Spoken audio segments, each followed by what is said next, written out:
Welcome back to State of the Union. The 2024 Veep Stakes race is already in full swing.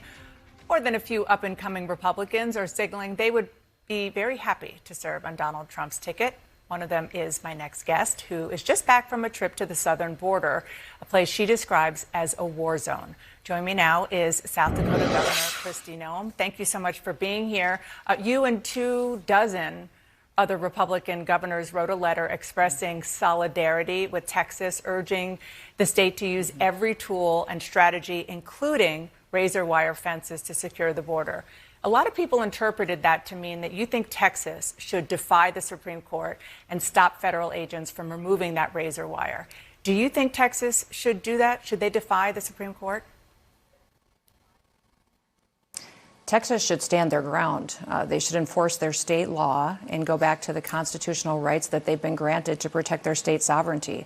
And that's what so many of us as governors are offended by, is that Democrats were threatening to encourage the president to activate our guards in order to get them to stand down and not protect our state. So it is a dangerous situation. It is a war zone at our southern border. I'm so proud of what Texas has done, proud to stand with them. I've deployed my National Guard down there 3 separate times already, and we'll do what we can to help them support and defend their people. It is the inhumanity of the policies that are happening right now is pretty striking, Dana. I mean, you see women suffering, the drug trafficking, the human trafficking that is happening because of these open border policies. It's inhumane, and it needs to stop. So on that note, what we're hearing from even some federal agents is that they are kind of frustrated because the law is antiquated, and we'll get to that in a second, but that what they are doing is that they're sitting there and they see migrants, human beings, if they're in drowning or in trouble, they're on the other side of razor wire, and these people can't be saved. Are you concerned about that? You have the Texas Department of Public Safety that is pulling people out of the river, giving them CPR, bringing them back to life because the cartels are forcing them across that river. I talked to one mother who had just gotten into the United States and had been taken into custody by National Guard and also by Border Patrol. But she had been in Nicaragua, had been told that America is open, please come. She brought her daughter, her 6-year-old daughter, and was facilitated through by cartels, and said where she was so mistreated was in Mexico, that she sat in Mexico for 3 months and was put through horrific work conditions and terrible conditions for her and her daughter for 3 months before they then brought her across the river and forced her across into a dangerous situation. So the people that I see saving lives down there is the Texas National Guard, the Texas Border Patrol. I'll tell you, the Border Patrol that works for this federal government doesn't approve of Joe Biden's policies. The people in this country don't. Nobody thinks that what's happening at the border is the right thing to do. And they know that the president has the legal authority now to take action. He could stop this today. He doesn't need to wait for a bill to pass Congress. He doesn't need to wait for this bad bill to be codified, which it shouldn't be. President Biden could take action today. Governor, I do want to ask you about that in a minute, but just to put a button on the letter that you wrote and what is going on with regard to the razor wire. You said that you could be willing to send South Dakota National Guard troops down to the border again. We heard from your colleague in Oklahoma, Kevin Stitt, that the situation could lead to a force-on-force conflict. Congressman Clay Higgins said the feds are staging a civil war. There is real concern that things between Texas and the federal government could turn violent. Are you worried about that? Well, that's why I went to the border on Friday. I went there to see with my own eyes what was going on, and recognizing that I am, as governor of South Dakota, I'm commander-in-chief of my National Guard. That's a heavy responsibility that sits on our shoulders. We have the same responsibility for those families and those soldiers that the president should feel for our military and how he engages them. So we don't know where this will escalate. We don't know what the president will do. We don't know how he'll try to manipulate our soldiers, and if he will even defend our country from this invasion that is happening. So that's why I went there. I'm all in to protect our state sovereignty. I deal every day, Dana, in South Dakota with the effects of this open border. We have those Mexican cartels that have a presence on my 9 tribal reservations, where those communities are suffering from from the drug trafficking and the human trafficking that's going through my tribal reservations where I don't have any jurisdiction. I can't go there and help bring peace to their community. I can't help protect them from these Mexican cartels. So are you worried about violence in South Dakota, facilitating unrest? Are you worried about concerned about violence because people in South Dakota live with violence every single day. Are you worried about violence on the border between? And my tribes have asked state forces, National Guard forces, well, first Texas of all, forces, and feds. What I do as governor is I start looking at the long-range effects of every single decision and what I'm prepared to do. So that's why I went to the border on Friday, was to look at there could be a violent situation, but there also could be areas where we need to take legal action as governors to protect our states. I'm willing to put all of that on the table to make sure that we're protecting the freedoms that we've always had ever since this country was founded. That's my responsibility and why I get up every single day. So I want to go back to what you alluded to, which is what's happening in the United States Congress and the Senate in particular.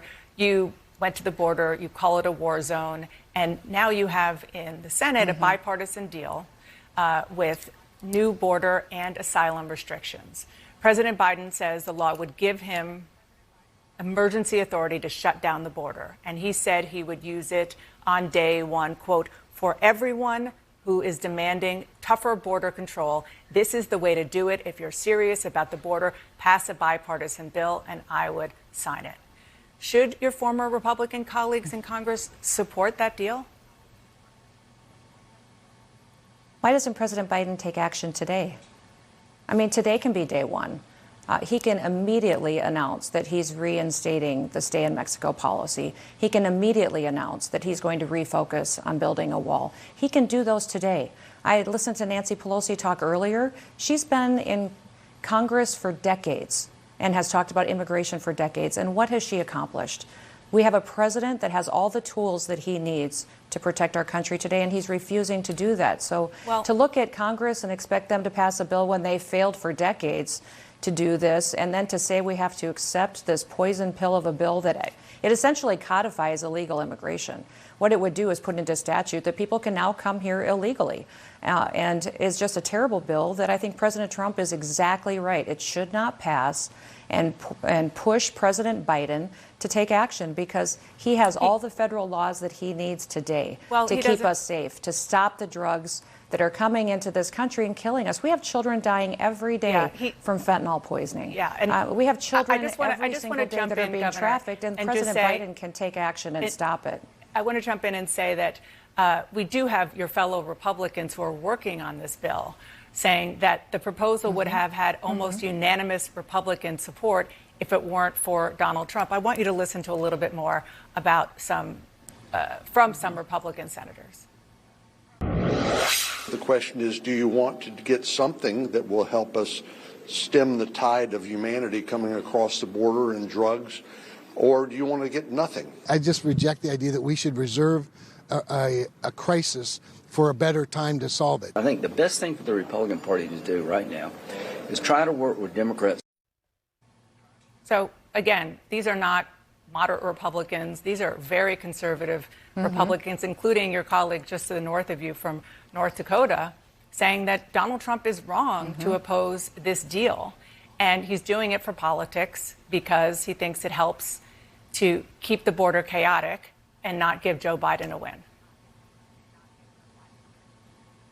And that is language and casting aspersions that they do not have the knowledge and the facts to speak to. The fact of the matter is that when President Trump was in the White House, he secured our border. He started building a wall. He had policies in place that didn't create the chaos that we're seeing today. So you can say a lot of things and talk a lot of talk, and U.S. senators are really good at spinning a story to make themselves look good. What I would say is that I always look for someone who's willing to take action. And President Biden has all the authority he needs to take action today. He can make a decision, call a press conference 10 minutes from now and announce he's reinstating just to kind of push back on that notion, and we'd be better off. Governor, because you were in the House, you know, and you just mentioned this issue has been stalemated because of politics for decades. And maybe he does have some abilities, but the asylum process and the detention process, I mean, it is a mess So why not at least fix that? Why not take yes for an answer? I think that he would have the ability to fix that, a broken immigration policy, if the president could show that he was acting in good faith. Make an announcement that you're changing your policies, you're reallocating resources, and going to start protecting the United States of America, and you'd have Republicans coming down to the White House asking to be partners on fixing our immigration policies. Instead, what we've got is this partisan bickering back and forth and no solutions while people invade our country. We've had almost 10 million people come into our country, and we've got a lot of people that have been on the terrorist watch list, dangerous criminals that are coming into the United States who do not love us, that we're allowing to enter our country. It's an unsafe situation, and the president can be the one who stands up and shows leadership at this time. Change your policies, build a wall, secure the border. Governor, and then President let's fix Biden the is immigration negotiating. policy, but we He don't didn't have want to to do any compromise of one this. to do the other. He's negotiating because this is what Republicans wanted him to do. So again, why not take the W? Why not what take has he the done? win? What has he done? He's done nothing as far as actual policies and actually using the tools that he has. I sat 2 days ago with people that work for him that said this president is tying our hands every single day. He does not let us do our job. This president, we work for him, we work for the federal government, and we hate it. We hate our jobs and we hate what's happening to this country because he will not keep us safe. Again, there are lots of reasons why the immigration system is completely broken. One of them is that the United States Congress, which is supposed to make the laws of the land, has been completely frozen on this for decades. Governor, thank you so much for coming on and talking about this very important issue. Appreciate it.